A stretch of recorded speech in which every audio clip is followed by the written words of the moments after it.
Hello, my name is Sterling Choke.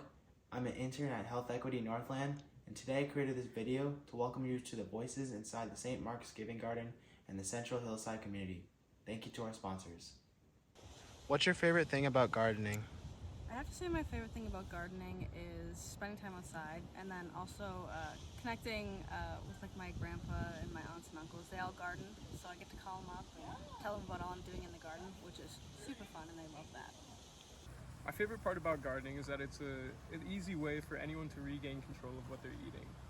For me, I struggled with weight growing up and eating a lot of unhealthy things, and through gardening, I was able to find a cheap, for the most part, it's an investment, but a sustainable and cheap way of regaining that control, regaining control of that part of my life. And it's fun at that. It's peaceful. It's pretty. It's a beautiful thing.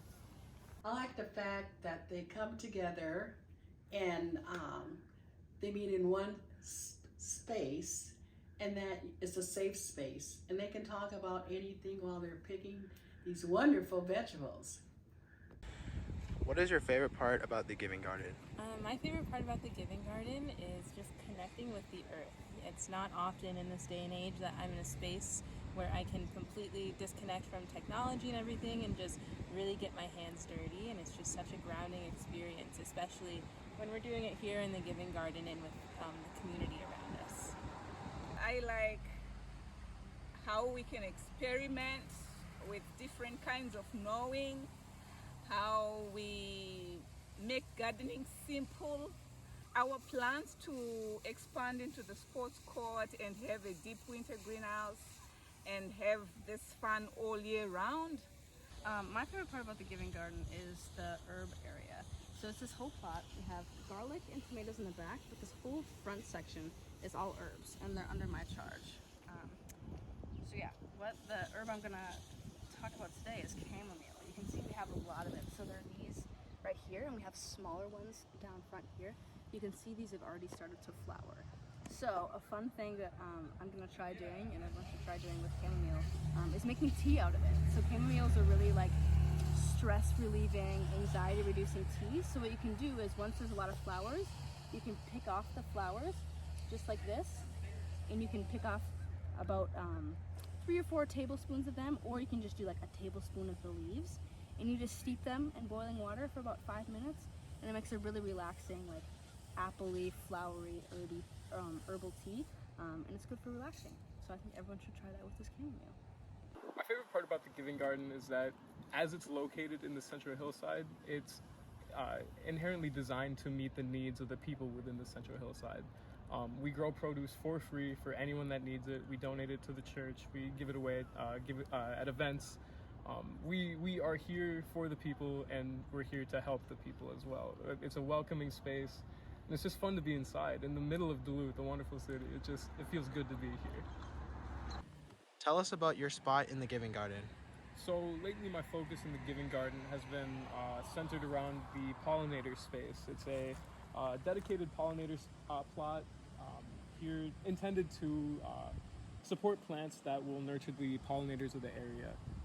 For example, we've got milkweed at the end here, and that's intended to help the monarch caterpillars grow in their early development stages.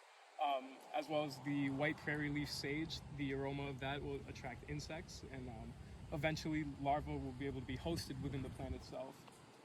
We've got anise hyssop up front, we've got false sunflower, black-eyed Susan, lance leaf coreopsis, borage, all sorts of things. Each of these plants are intended to help the pollinators.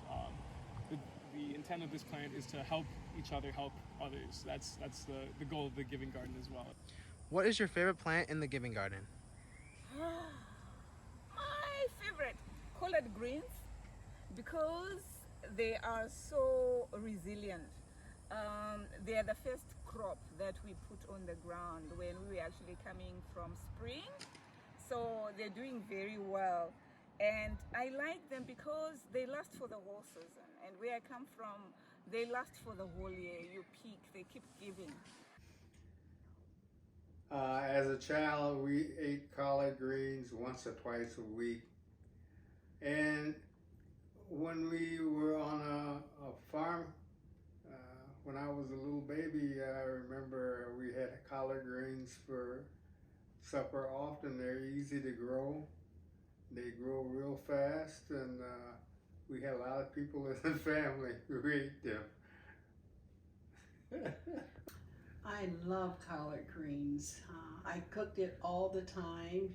My auntie always cooked it. She showed me how to make it. There's different ways that you can cook collard greens, different ways you can season it.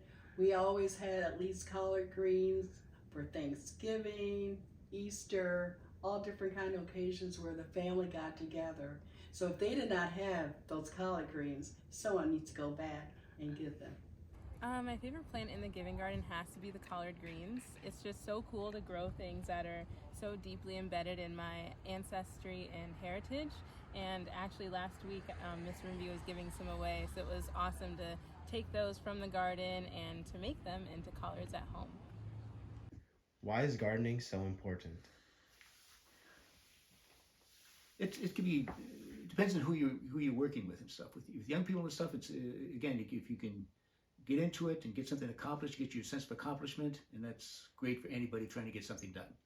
You can grow something, and then for certain parts of the certain populations, it can be a huge money saver. If you guys are into gardening, I'm into gardening, I'm donating a bunch of the food and stuff. That makes a huge difference to people who can't afford to go to the grocery store and buy good food.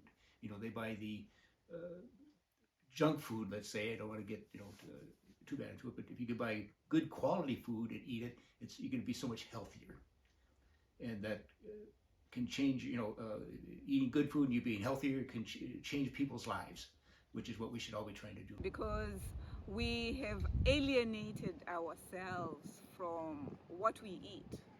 We have to relearn where our food comes from, especially our young people, and how it is really important to have healthy, organic food. And those are the values that were instilled by our elders. The Giving Garden relives the values of discipline, the values of sacrifice, the values of community, the values of sharing. And gardeners are happy people. That's why I love the Giving Garden. And also working on the land has a healing effect. So as we heal the soil, we are healing ourselves as well. What went well with your greenhouse this year?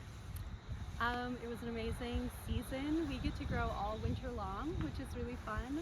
So we had a lot of stuff that flourished, greens, baby kale, mustard, lettuce, and then we were really lucky to get to grow out some baby plants for the Giving Garden. We grew a bunch of herbs, rosemary and thyme, and everybody was just really happy. It's a really cozy, nice environment for growing plants.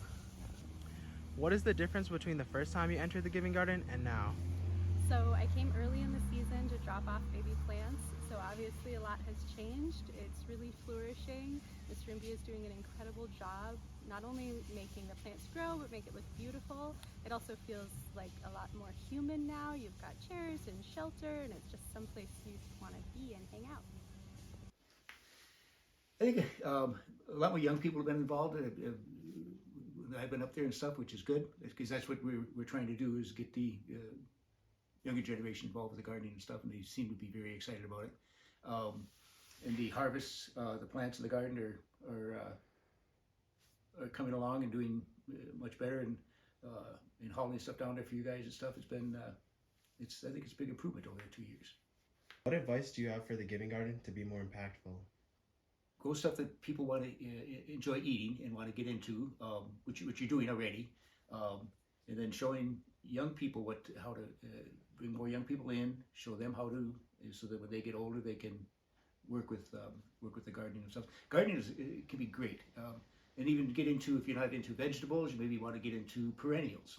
A few years ago I got a daylily, and I planted a daylily, and then after 5-6 years it was full, so I then you want to divvy it up, so you kind of dig it up and you have 6, 8, 10 of them, you put them in different spots. I can show you, I've got a row here about 3 or 4 feet deep, and it's about 50 feet long. It's from that one daylily from 10, 12 years ago. And if you do something like that, as a young person and stuff, you go, my gosh, I can do this. And you go into it, and you can expand it, and so you can start maybe with a veggie garden and get into perennials and annuals, and all of that is fun. How did you become such a talented gardener? Been gardening since I was a kid. Grew up just actually close to here. Gardened with my mom and brothers and sisters, and we're all gardening. So I've been doing it for 60-some years, 60 plus years. For the past 15 years, you've grown for a food shelf. What is your inspiration? I love gardening. So and I garden, and everything grows so well for me that I'm always having more plants than I can eat myself, and or give away to relatives because they can only take so much. So and rather than cut back in the garden, so I worked with some friends and stuff. We found the food shelf to give food into, and then rather than contract my garden back to what I could just grow, just that I could eat myself, so I can plant this stuff. Kale is one thing that I can have very good success with. And I found the food shelf, and the people up there love the kale, and it does very well. And I can cut it, and I can pick it off pretty much in the beginning of a week, and the next week it looks like I haven't even touched it.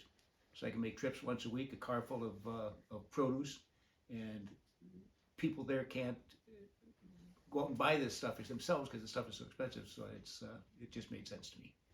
Also, I've worked at the Home Depot store as a vendor, and selling perennials and houseplants and all kinds of plants there, and then learned from that to working with customers and stuff with questions and looking up answers and solving questions for them.